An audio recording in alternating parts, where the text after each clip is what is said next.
Irati. Hovya nta bujyanama bwawe ngusabye ntushinzwe habe na gato. Izo nama ngira shaka abo muri famille yiwanyu zibagira. Tubaha ikaze kuri Nyindi Family TV show. Turashimira wowe ukomeza kudukurikirana umunsi ku wundi. Wowe uri hano mu mujyi wa Kigali mu Rwanda mu ntara enye z'igihugu ndetse n'abari mu mahanga namwe mudukurikirana turabasuhuje. Uyu munsi wa none turi kumwe namwe, turi kumwe na Mama Sheri. Turamubona yambaye neza, komera cyane. Ndabanje kumusoza yambaye neza na Mama mushima Imana. Iminsi myinshi. Nukuri ndamahoro Yesu nashimye. Duherukanye mu minsi ishize, mbona umeze neza ariko uyu munsi Uyu munsi nambaye nk'abamama. Mu mindi minsi wabaga wambaye Nambaye nyine nk'umukozi wa leta. Umukozi wa leta. Uyu munsi wa none rero turi kumwe na Mama Sheri, turabana umunsi ku wundi mu biganiro bitandukanye. Turakorana ibiganiro bitandukanye, tugenda tubagezaho inkuru zitandukanye zubaka societe nyarwanda zikatugirira n'umumaro mu buzima bwacu bwa buri munsi. Mama Sheri, ndakubona urangurira gakisi. Ushoboye iki se? Urangurira katekira Kabazoka. Bazoka? Twabanje kutakomeye cyane. Ntabwo kukomeye. Ubwo ugenda udakomeye. Ntabwo ari idegede ariko Oya, harakomeye ndabizi wariye kera. Nakomeye mbere. Okay, turabasuhuje cyane rero tuba tukanyujemo kugira ngo nawe museke mubanze mwishime. Uyu munsi wa none hari ibintu bikomeje kugenda bigaragara cyane mu bantu babavuga butumwa, reka nibo nkomeje kugenda ngaruka kuko bari kugenda bankura muri Yesu. Baratesheje avuga butumwa biyemeza. Bari kugenda bankura muri Yesu, bamaze gutuma mbihirwa cyane cyane. Harimo abavuga butumwa bari kugenda bavuga amagambo y'urukozasoni, imvugo nyandagazi. Ese wowe ukurikirana ibintu bitandukanye cyane cyane by'iyobokamana, ibi bintu byateye mu bavuga butumwa bibona bituka ku kintu umwuka uvahe? Ntabwo mbita abavuga butumwa. Mbita abavuga imvugo nyandagazi. Imvugo nyandagazi. Inzererezi zo ku muhanda zivumbura amaterime nyandagazi. Bakaza rero mu izina ry'abavuga butumwa. Ntabwo nzi icyo babonye ku bantu biyita abapasiteri cyangwa abavuga butumwa. Ujya kubona ukuntu baturutse nk'iriya ariko imbuto z'igipasiteri ntuzimuboneho. Yego. Ndi umupasiteri ariko wamureba igipasiteri, niba igipasiteri cyari cya kera nka kumwe bajya bavuga ngo hisubize karame kigura 5. Oya n'umugo abapasiteri abakera bakigendera ku mahame abagenga. Umupasiteri uramureba ukaba utamutandukanye. Ariko buretse gato wenda turinjira mu kiganiro neza, hari umupasiteri bari kujya ku mbuga nkoranyambaga kandi bavuga ko ari abavuga butumwa, ugasanga bari kuvuga amagambo nyandagazi, amagambo umukristo atatinyuka kuvuga, ndetse n'umwana uri hasi cyane atavuga. Ese ibi bintu uyu mwuka wamaze kuba mu bavuga butumwa cyangwa abiyita abakozi b'Imana uri kuturuka, nicyo kintu ndi kwibaza muri iyi minsi. Niba ari satani wabazamukiyemo, uko bisa kose umuntu ashobora kuvuga ubutumwa, ariko ubutumwa avuga tuzi niba ari kose wamutumye, niba ari Imana yamutumye, niba ari ntabwo wamenya umuntu waba umutumye. Uko bisa kose kubera ko Imana imurimo iba yamaze kuyigaragaza, bituma ubutumwa avuga ubwanjye arindi. None se kuba ajya cyangwa no kugira ngo abanyarwanda bamukurikire cyane bamenye ko ari wa muhanuzi. Hari umuhanuzi ntakomeje kuvuga ngo ni umuhanuzi runaka yitwa Pastor Claude. Aherutse kujya ku mbuga nkoranyambaga avuga amagambo atari meza kuko ntabwo nimba yarazi ko batari kumukamera. Ni ku kibazo cya Posto Yongwe nibwo yavuze amagambo imvugo nyandagazi. Abari kudukurikira ndibaza ko muri kubyumva. Ni imvugo nyandagazi igayitse isebetse. Ntabwo bivuze ko atarabizi ko bari kumukamera, kuko nawe ubwe yagumaga ahamagara ikinyamakuru kijya nitegereje kuntu yagumaga Ikaze TV niyegere hino nayo umukameramani wayo nawe amufate kamera. Kandi nawe akorera ku mbuga nkoranyambaga, nubwo yahamagaraga umukameramani we, nubwo ari kuba ari we wenyine, ariko yari kwishyira hanze. None se yarabizi ko bari kumukamera kuko ari ibinyamakuru byinshi, ahubwo bimusubirishamo amagambo amazimwe n'ura mu manager wa Posto Yongwe wa Yongwe TV. Nibyo uri kuvuga ndi kubyumva. Uyu mupasiteri kugira ngo ahangara avuge ijambo nk'iri ngiri, ntabwo natinyuka kurivuga. Yaravuze ngo amani ngo ujye ukina ngo n'imbyiro, ngo umwana akina n'imbyiro, ngo ariko ngo ntabwo ngo akina ngo n'amani. Iryo jambo ntabwo nk'umuntu w'umubyeyi w'umumama nturivuge rwose kuko abana yavuze ku myanya y'ibanga ikomeye cyane abantu batanahangara kuvuga. Noneho byongeye ariko uzi ko hariho pfundo ry'umuntu, uriya mwanya uzi ko ari ipfundo ry'umuntu, ariho umuntu aba abitse. Arahangara aravuga mu miliyoni 13 z'abanyarwanda ziri mu Rwanda, ahangara kuvuga ijambo nk'iri ngiri, ndetse ku buryo umwana uri munsi y'imyaka 18 yagiye kuri YouTube ashobora kureba YouTube, birashoboka sibyo? Ariko none umuntu w'umupastori byongeye none w'umupastori twari tubimenyere kwa Buryohe TV n'abariko barihannye nyuma y'urupfu rwa Theogene, barihannye rwose bajya mu bindi pastor ahagarariye kuri YouTube zirenga 5 channel zirenga 20 ziguhagaze imbere, kamera zirenga 40, naramurebye ndavuga atumve ntacyo nkubwiye. Bigaragara ko uyu mupasiteri Claude, Pastor Claude, ni mwe ndamuzi neza cyane, n'umwe mu bantu bavuze ngo nta nuriya mugabo ngo ururimi rwanyereye ngo ibiki n'ibiki. Ururimi runyerera kuwa mbere rukanyerera kuwa kabiri kuwa gatatu, ukwezi kwa mbere ukwezi kwa kabiri, runyereye kuri Bamporiki, runyereye kuri runaka, runyereye Hanana. Ni gute ururimi kandi runyerera ku rukiko we? Ese kuki ururimi rwe runyerera? Ahubwo yirinde inzira y'inkiko, ahubwo ku rukiko umunsi umwe ryazagenda ntagaruke. Njye niko njya mbibona kuko akora amadega menshi ari ku rukiko. Nibyo wenda uyu mugabo ariko njye mbona bamwongoza. Mbona Pastor Claude YouTube channel turamwongoza. Yego. Uvuga ngo aricara we yabona kamera baziteye nk'eshanu nk'esheshatu, urumva wakahita yumva ko abayikirangirira ari buzi kuvuga cyane, kandi pe nta gihe na kimwe ngenda abona. Ariko uriya yavuze ibintu bifite logique. Reka nguze bamufashe nk'umuntu nk'umugabo ujajwa winjajwa umbe gushaka amajajwa yose, ushaka amakuru yose, ushaka gutohoza amakuru yose aba yaza, ameze nk'umugore wo muri karitsiye ugira amazimwe. Aya ni amazimwe kuko ibi binavuga ubona nta logique nta na discipline birimo. Noneho byongeye hari ukuntu ubuzi kwegeranya amakuru ukabuzi no kuyatanga abantu bose bazi ko uri centre y'amakuru bayagushakira, ariko ukayavugana ikinyabupfura. Ariko we nuvuga ngo ikintu cyose kimujemo ntabanza gakaragura ururimi nta karindwi agira muri oya, mbega uburyo yitwara ntagakwiye kwitwa pasiteri. Kuri yameze yagakwiye kuba se nkande inyogoye. Njya mbona ubu ni ibintu yigira nawe nyine nibyo ngibyo. Yagakwiye kwigira agasiro akita yita pasiteri Claude Imana ifite PS. Niko kuvuga ngo Imana ifite PS, ariko azafite PS y'ururimi rwe. PS ye Imana iracyayifite. Imana ifite PS nyine wenda reka mvuge ngo PS yiwe Imana irayifite ntabwo ayisizemo yo kugira stop. Ngo ntayafite. Nge rero kuko ari Imana ifite PS nayisaba Imana ikayimpa, nkajya mvuga ikintu nakigambiriye. Ariko buriya ko ahora mu itangazamakuru mu ba YouTubers batandukanye atanga interview, ajya abona umwanya wo kuganirira abakristo biwe cyangwa n'umupastor as titles. Ni as title kuko nta hantu wavuga muri uyu mujyi savuga ngo niyo afite urusengero, ntaho nzi. Cyakora rimwe niho nigeze mubona ahantu ari kubwiriza mu rusengero, ariko nabwo naho bari bamutumiye abwiriza mu Giswahili ukuntu nyine yikanka butuye, ariko ntajya ndabona abwiriza. Ariko kuri YouTube twavuga ngo ni pasiteri w'imihanda, urumva sindabona asoma ijambo ry'Imana, sindabona abwiriza kuri YouTube.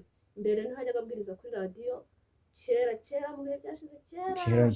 Ariko uyu munsi shobora kuba pastor wa kera, Pastor Claude wa kera ari we hasigaye photocopy, atari we hasigaye photocopy, original yaragiye yamaze kuba mwishakira ndamu. Yego we ari kuri YouTube gusa bambone, abundi ahagaze ku cyubahiro cy'amamikoro na kamera. Icyubahiro ahagazeho ni icya mikoro na kamera kuri YouTube. Niwe wavuze ngo azajya gucuruza indaya. Yavuze ngo bambora ikindi batamufungura, ngo njyewe nzacuruza akabari, nzafungura n'amarogi y'indaya yo gusanganira. Najye mageragere bambora iki najye mageragere nzafungura akabari, urumva, kandi nzashinga n'amarogi y'indaya zo gusambanira. Ntabwo nzaba nkiri pasiteri amavuta yo pasiteri. Rero uyu mugabo akimara kuvuga aya magambo, abantu batandukanye bibajije ati ese uyu mugabo ni umuvugabutumwa cyangwa ni inzererezi cyangwa ni nta muvugabutumwa? Ese ibi bintu bituma bamwe bahaguruka kumugira inama. Ahubwo mugira inama urebe mu kanya aranyasamira, mugira inama wirebe. Bamwe bamugiriye inama cyane harimo umumama wiyise mama urwa Gasabo ku mbuga nkoranyambaga, ariko bazwi nka Mutesi Scovia. Afite imbuga ebyiri, agira mama urwa Gasabo na Mutesi Scovia TV. Hari ikindi yagiye kuri Scovia TV kuko nawe umbwire niba ibyo wabikora. Arangije agiriye Claude inama bikakaye yavuze ati nk'abantu bavuga butumwa dusoromaho imbuto za buri munsi, ari mwe mutubwira ibizira n'ibitazira, ukagenda ugahagarara ku ijambo n'umuntu w'umupagani atabasha guhagarara ari mu ruhame ngo arivuge, ugatinyuka ukarivugira mu ruhame kuri social media. Kuko mwumva abantu muri kuyobora mubajyana abakristo bawe nyine amugira inama amwereka ko abakristo uko bamufata bitari bikwiye, abakristo bakwiye gusohoka bakigendera ko nta mushumba bafite.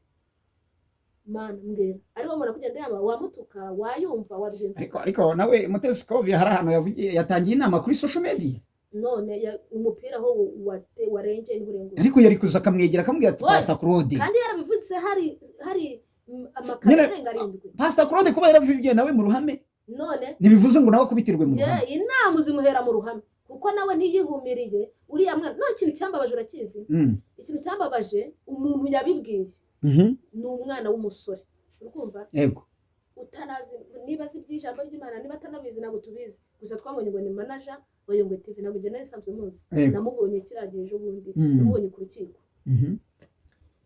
Scovia kumugira inama kuri televiziyo, rega Claude ntabwo ari umuntu wakegera ngo usange umugira inama, ni umuntu kuko wabamukuye heza aba kuri YouTube, sibyo?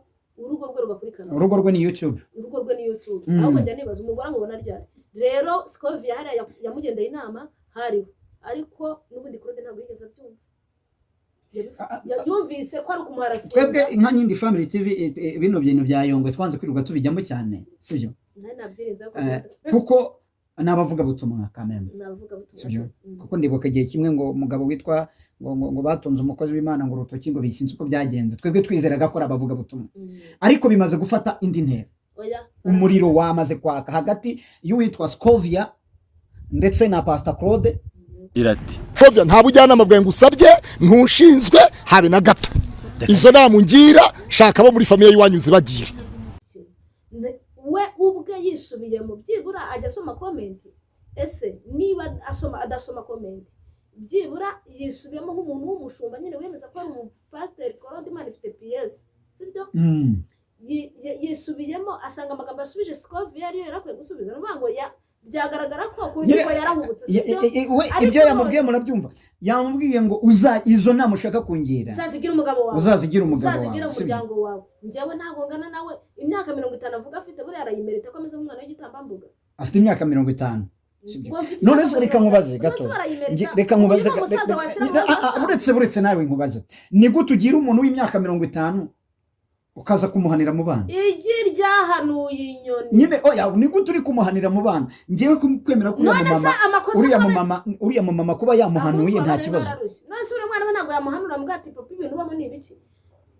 Ahantu umupira warengeye ni hurengurirwa. Kuba Scovia yamuhaniye kuri social media ntakosa riri mu, ariko n'abantu bakuru. Ntabwo Scovia ni mukuru, Scovia ni mukuru, sibyo? Scovia ni mukuru, Claude ni mukuru.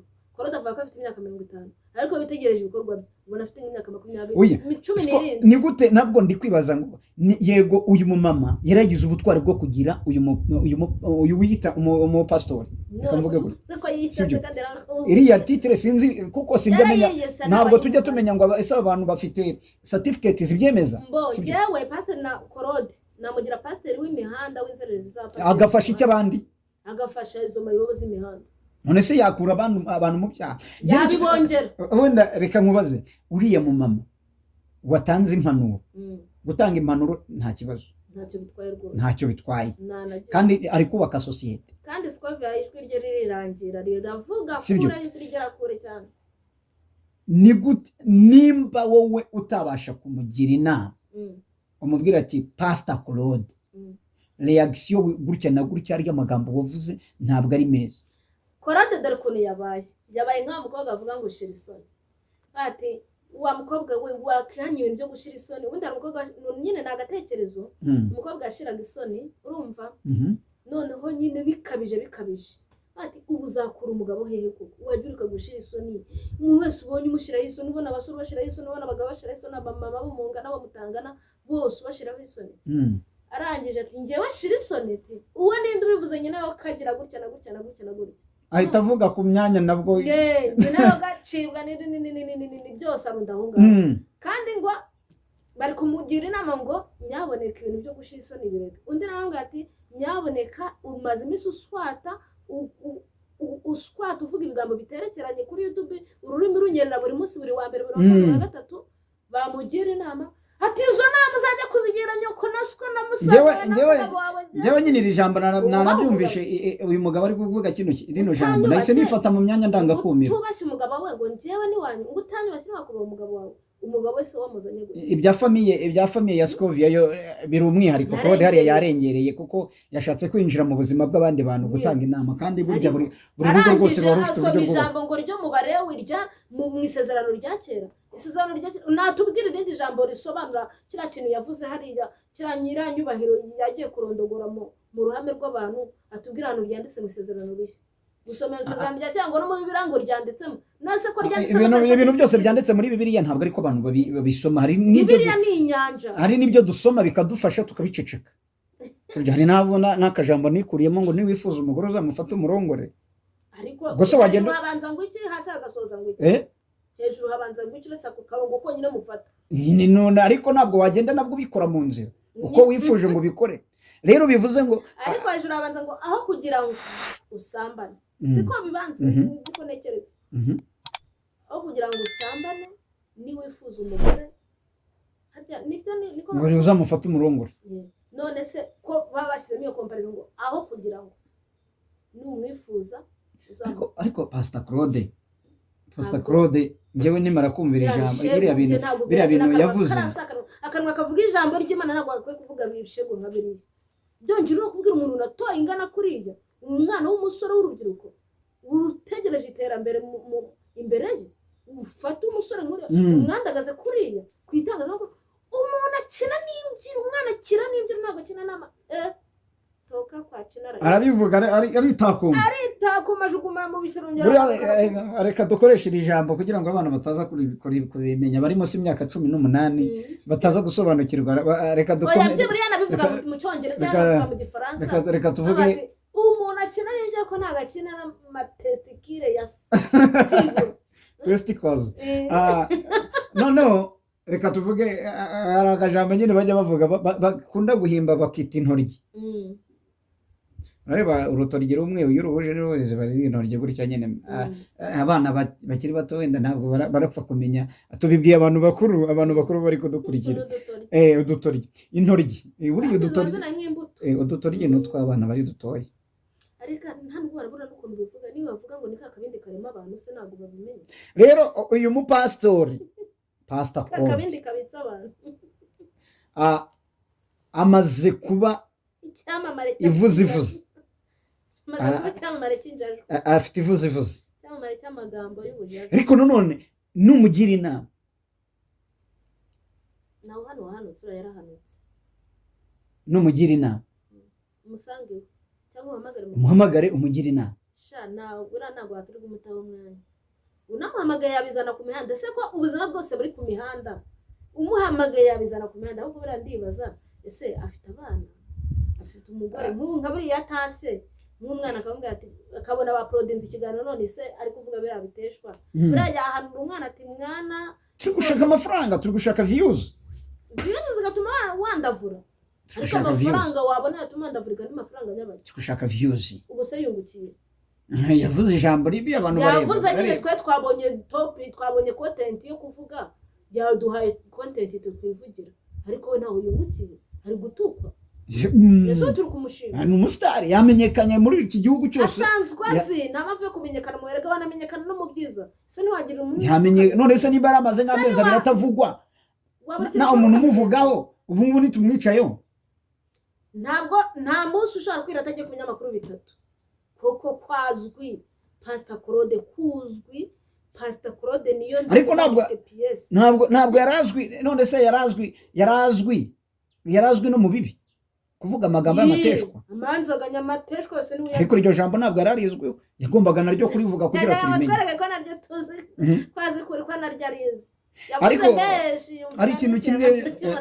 hari ikintu kimwe bigeze bakora mu matorero ari leta ibigenje gutyo iravuga ngo umuntu udafite amashuri y'igipastori utarize ibintu bijyanye n'ijambo ry'Imana ntiyemerewe guhagarara imbere y'abantu ibi ni ibimenyetso byerekana ko yarakize banzaga rega kwiga gusa na reaction amagambo aruhagura ubona ari inasoma iyo tuvuze inasomwe ntabwo ari ko batazi gusoma no kwandika niyo mvuze ngiye yinasoma ntabwo ko batazi gusoma no kwandika ahubwo nuko aba atarajijutse bakandagiye mu ishuri amenya amagambo avuga n'ayatavuga amenya amagambo avugirwa ku mbuga nkoranyambaga n'avugirwa mu gikari hari amagambo ushobora kuvuga uganiza abana ukayavuga bucece cyangwa ukayavuga uri kugira inama urubyiruko ukabivuga bucece cyangwa ukabivuga uri ahantu runaka ubizi neza ko bitari burenga umupaka ngo birenga uwundi uyu munsi isi yose yamenye ko Pastor Claude ikintu gishobora gukina igikinisho ntiwakina se ni Dennis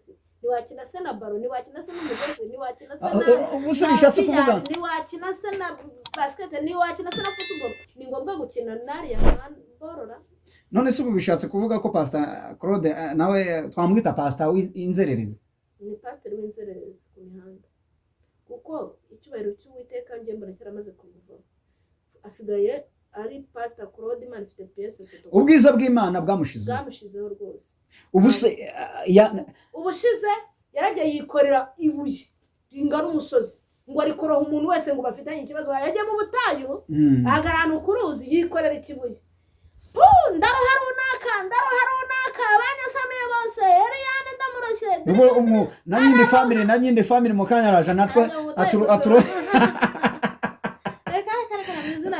none se iryo buye yari yikoreye narabibonye iryo buye yari yikoreye iryo buye abo bantu barapfuye ko bariho none se aborohagaye yari kuboroha mu ruzi ngo mwasabye byose arabiroshye mu izina rya Yesu rero mu gihe atarayoboka inzira ajya mu murongo wa nyawo ntabwo tuzabura kumwasamira ni ukuri ko Imana amenya amagambo avuga amenya amagambo avugira imbere ya kamera amenya amagambo avugira imbere y'abantu kandi noneho yongere yibuke ko hari ingofero yambaye itambawe na buri muntu wese niba tumuzi ko ari pasiteri ni pasiteri ariko buretse muri uyu mujyi wa Kigali uriya ni pasiteri cyangwa mwabyumvishe ko yaraza arabyiyitirira yimikiwe ntabwo mbeze banza ari muri Tanzania nihe bamuhereye inkoni y'ubushumba ubundi ko mbona atajyambara nk'abamasayi wenda tuve ngo ni mu bamasayi bamwimitse wari mubona yamba nyine ahagaze ku gatuta muri uyu mwaka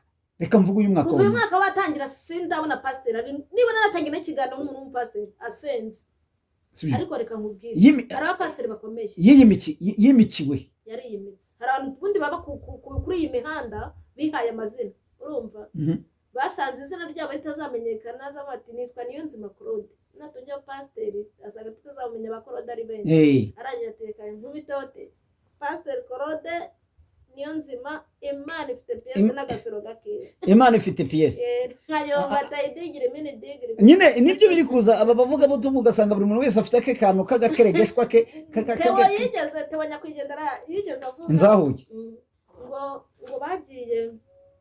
ngo bagiye ahantu basohotse nyine bagiye gusura icyumba cyabo cyagiye gusura ahantu ndumva ari byo noneho ngo bagezeyo nyine buri muntu wese akajya avuga ngo haleluya amen nitwa runaka na runaka Imana yanyise Debora ndati haleluya amen nitwa runaka na runaka Imana yanyise Dawidi noneho rero warahagura ati sinye ko Imana ntaryo yanyise nawe arangiza ati haleluya amen nitwa Ninshuti Theogene Imana yanyise inzahuke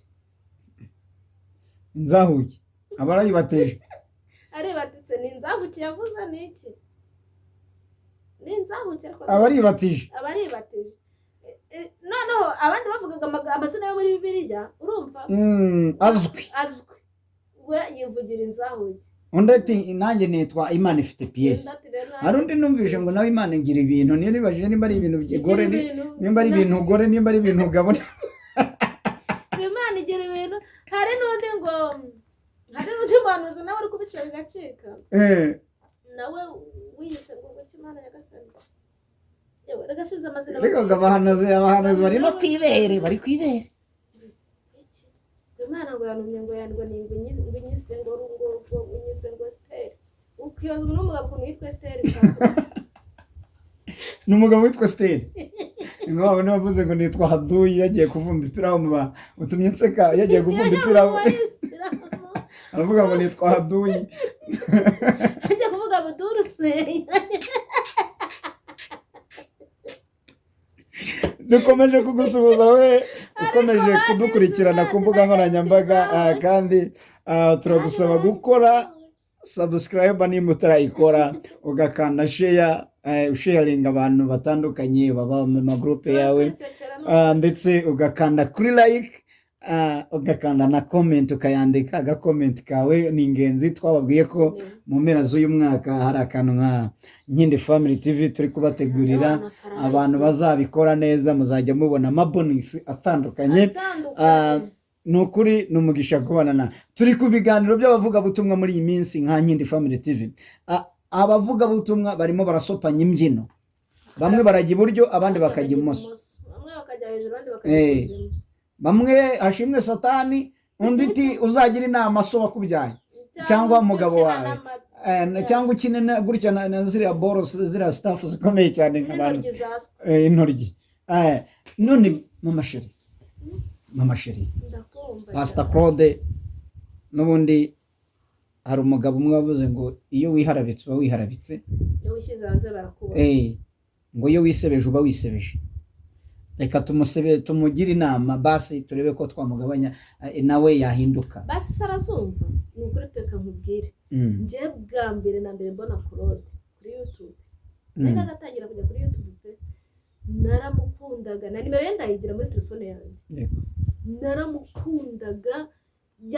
Yaje kuri YouTube afite amavuta 2020 muri covid, yaravugaga ukavuga ati dore umupasiteri ufite imana. Nzakubaririza umugabo w'umushuti wanjye baziranye cyane, uwo mugabo nyine dukunda kuvugana, shoferi. Ndamubwira ati shati hari umupasiteri uba kuri YouTube nkunda bita Claude. Claude niyo nzima ati uriya turaturanye Gasanze. Burane kwa Claude narahageze sekatari niko nahageze. Naragiye ngiye kubareba ndebe ko mubona amaso ku maso, numvaga mfite amatsiko. Usanga agiye gusenga. Yego. Niho ntabwo nasanze sinakomaze ntabwo nigeze munyinjira. Ngo ariko ngo ahora mu cyumba nk'ingoma. Mu cyumba sajyamo kwa kabiri. Ngo ahora mu rusengero nka ritari. Ahubwo ahora kuri YouTube nka ritari. We uzikora kuri YouTube nka ritari we. Umuntu wa kuri YouTube no kucyumura akagera kuri YouTube. Mahora Pastor Claude turagusuje cyane, ahora kuri YouTube nka ritari. No kuri ko Imana Claude arabwiriza akakuremamo ibyiringiro. Iyo yivanyemo burabubwa ngereka mugira inama kuro ndagukunda. Nukuri umudamu wanyumve neza, nanjye mfite umugabo do. Uri mariye turabibona. Ariko iyo uri ku ijambo ry'Imana ndagukunda. Ariko iyo uri mu mafuti urambihiriza. Rwose nubwo wihagararaho ukazana ijambo ryo mu Barewi ba kera, ibya kera ni ibya kera, ibishya nabyo ni ibishya. Ukaza kwihagaraho mu ijambo ry'Imana ngo no muri Bibiliya handitsemo ngo izo nyubahiro wagiye kuvuga ku karubanda ntatinyuka gusubiramo. Ni ukuri kose garukiraho, emera inama abantu baguha. Warakosheje, emera ko wakosheje, wakoze ikosa. Umugabo numenya ko yakoze icyaha agasaba imbabazi. Amafuti y'umugabo nibwo buryo bwisubiraho. Ubyara ububwa bukazabakabwa. Ubyara ububwa. Ugize Imana wabona umuntu kugira inama, ugize Imana wabona umuntu gukebura. Ntabwo ari uko tukwanze, nibi tubikora kubera ko tugukunze, twumva tudashaka kuguhara kuri iyi mihanda, kuko imihanda yacu urayishyushya. Rwose niwe uzana amakuru yizewe kuri iyi mihanda. Ikuru batwakuburiraho ryaba ari ntaryo. Ndagusabye n'umutima wanjye wose, garukiraho, umva inama bakugira, umva ko wakosheje, nuko umenye ko wakosheje. Ese gusaba imbabazi ari uwo byica umutumirano. Ariko razisaba ndi azisaba abanyarwanda. Ntabwo ishuro 770 nikaragera Claude, uracyafite igihe cyo gusaba imbabazi kuko wiyuta intungane. Abayise Imana inyabinyoma. Bivuze ngo niba utemera ko hari ahantu wakosheje kandi abantu bose babona ko wakosheje, bivuze ngo twe tubibona n'Imana, kandi uko Imana yabibonye nabyo ntabwo ari imbuto weze. Ubwo bivuze ngo Imana yacu wayise inyabinyoma. Nibyo se koko Imana ni inyabinyoma ntabwo wakosheje? Rero reka ngusabe, sha bugufi, ururimi ntagiye rutanyerera. Wowe ufite system yawe ko ururimi rwawe ruranyerera rugapfa kuvuga. Sha bugufi usaba imbabazi. Sikofiya wamubwiye nabi kandi ntiyarakubwiye nabi. Amani wamubwiye nabi kandi uzi ko ari ibintu bisanzwe. Ni social media, ni showbiz ni entertainment tuba turimo nta rwango ruba rurimo. Rwose ni ukuri pe, ndetse n'abanyarwanda muri rusange bamukurikira kuko ubahe byibura iryo zina ngo Pastor Claude. Hakuze ukuntu tukuba usiko mu kirori uhagera ukabara bakaguhagurukira mu pastor. Abandi barakakabiye barize babuze amavire, babuze izina nk'iri ngo baryubaka rifate nk'iri. None rifashe kuri byinira naho ageze banamwicaza imbere mu bashumba. No yageze mu rusengero bahitaje banamutekera agakoko cyane. Niyo batetse icyayi cy'abapasiteri n'abakinywa. Okay, ni byiza cyane ko dukomeza kugenda twubaka societe nyarwanda mu ivugabutumwa, kugira ngo twese tugende dukeburana, kuko nanjye babonye nakosheje wankebura cyane. kandi nemera guhinduka. Nubwo uri padiri. Ariko ndi padiri, nibyo ndi padiri, ariko turi kugenda twiyambura inshingano z'ubupadiri. Oya, nawe se ubwo ugiye gutatira igihango. Hanze hari abana ca aya Hanze barayiye. hanze hari abana ca ndakurahiriye. Igipadiri urakireka. Ariko siri akarisitiya yo nayihombara. Padiri waje. Ndabisengera Yezu nama kugumana nawe nyine nkamera Inama y'Imana. nkaba inama y'Imana. Nzaguma mu gipadiri, ariko nibidakunda nyine muzumva nazanye umwana. Uzatubwira. Ariko nibutse abantu batukana cyangwa bavuga imvugo nyandagazi, Nyandagazi. ibi bintu birahanirwa Cyane pe. tubibutse, birahanirwa Maze na Kasuku yarihannye. birahanirwa. Ibi byose ni ukugira ngo abantu birinde, kuko izi mbuga nkoranyambaga ntabwo ari aho uza uvuga ibintu byose bikujemo. Aha hantu haba hari abantu bafite stress, biriwe mu kazi, bakeneye kumva ibiganiro byacu bakaruhuka, sibyo?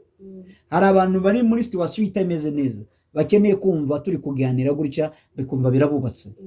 Rero please, bantu bakora showbiz, Tekereza ari nk'umwana wawe babwiye ari amagambo koro, babambwira ngo umwana akina n'ingero ntakina na boro zawe, akaza gusanga babimubwiye, wamubwira ngo iki? Wishyire mu mwanya w'amani, wamubwira ati barinda bakubwira biriya byagenze gute, ku buryo ari ngewe bajya gutukira ku karubanda. Ni ukuri pe, ihangane. Okay, Mama Shiri, turagushimiye ku mwanya waduhaye tugakora na kimwe kiganiro kivuga butumwa ritandukanye, ndetse tugira abantu inama. Niki wabwira abantu badukurikira umunsi ku wundi, ndetse nurangiza utange na nimero yawe ku buryo umuntu wagukenera wese yabasha kukubona bugufi? Abantu badukurikira nibadutera inkunga mu buryo bufatitse, mu bitekerezo tuba tubikeneye. Yego. Ariko cyane cyane mukore subscribe, mukore like, share, musharinge, mwandike na comment mutubwire ibigenda n'ibitagenda. Twe turi abantu twemera gukosoka, ntabwo turi ibigande. Aho mubona bitagenda mutubwire ngo iki n'iki, turabikosora kuko nimwe dukorera, nimwe bacu. Rero ndumva ari ibyo ngibyo. Ushaka kumvugisha, nimero yanjye ni 0787240009. Ngaho pepera abantu. Thank you so much. God bless you. Give you many blessings. Thanks.